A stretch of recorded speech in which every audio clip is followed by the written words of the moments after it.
Il y a environ 10 millions de nouveaux cas de démence dans le monde par an et 70% ou 70% des heures de soins sont assurées par des femmes. Donc c'est vraiment difficile lorsque votre mère, et d'ailleurs un autre proche aussi, est atteint de démence. Et dans cette vidéo, je vais vous partager des aspects assez intimes de notre relation à notre mère qui font que c'est tellement difficile justement. Et bien sûr, je vais aussi vous donner des clés pour amenuiser ces difficultés. Votre maman est votre première relation dans ce monde humain. Et pour la plupart d'entre nous, elle est aussi celle qui s'est occupée de nous pendant nos premiers mois et années déterminants.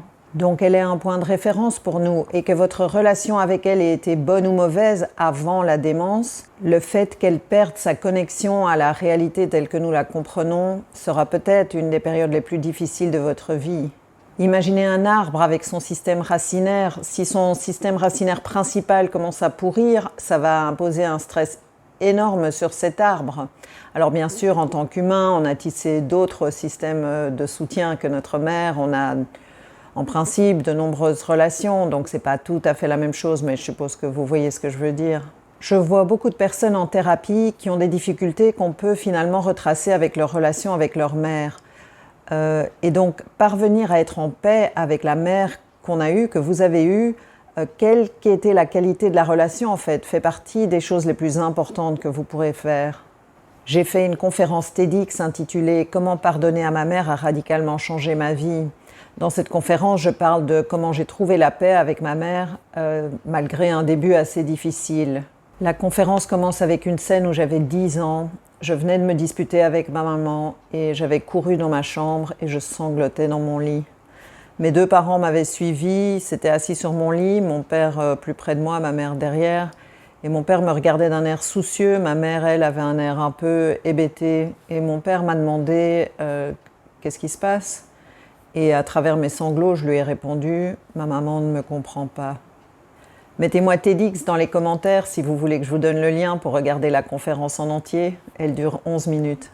J'ai fait de nombreuses années de thérapie avant d'être en paix avec ma mère. Et bien sûr, vous ne disposez pas de nombreuses années une fois que votre mère a un diagnostic de démence.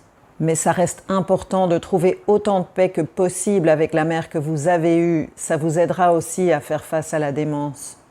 Donc j'aimerais là que vous pensiez à votre mère et aux difficultés que vous avez peut-être eues avec elle à différents moments de votre vie, et puis repasser mentalement tous ces moments, toutes ces difficultés, je ne sais pas quel mot vous mettriez.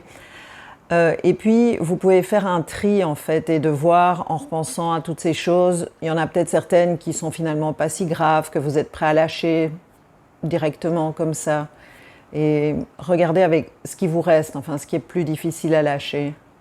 Ma difficulté avec ma mère, c'est que comme elle n'arrivait pas à comprendre qui j'étais, enfin à voir les choses de mon point de vue, ça a eu comme résultat que je ne me sentais pas aimée par elle. Je ne peux pas vraiment l'expliquer, mais c'est comme ça que ça s'est passé.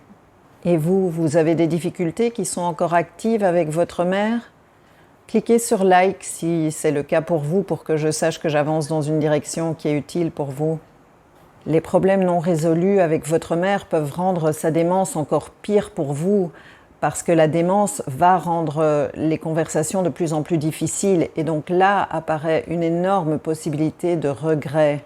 Alors j'ai un guide offert, 3 clés pour éviter les regrets avec votre proche qui décline. Ça pourra peut-être vous aider à identifier ce que vous pouvez encore faire maintenant qu'il est encore temps. Le lien est dans la description de cette vidéo.